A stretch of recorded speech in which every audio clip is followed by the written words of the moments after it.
So as you can see, the system consists of two parts: the board itself and a sensor, which is attached to a computer fan. As I've mentioned earlier, the connection interface is I2C for MPU 6050 and SPI for MPU 6000. Everything is wired to the Calibri board using Arduino pins, which, as you can see, is the prototyping process.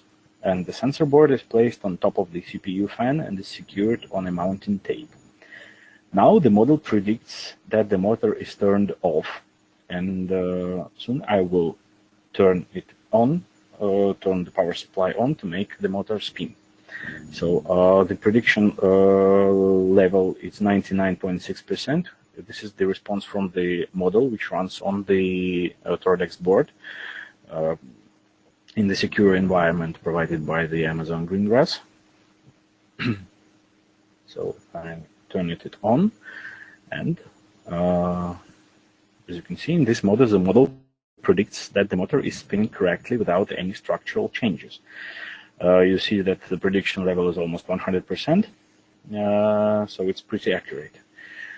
And in a few seconds, I will increase the voltage level to the critical value of 20 volts, so that the motor will spin really fast, which in our case will mean that it works abnormally in an overvoltage situation of overvoltage. And as you can see, the model says that the motor is in fail state, an overvoltage. So the model also says that it's 100% of failure. It's sure that the motor works abnormally.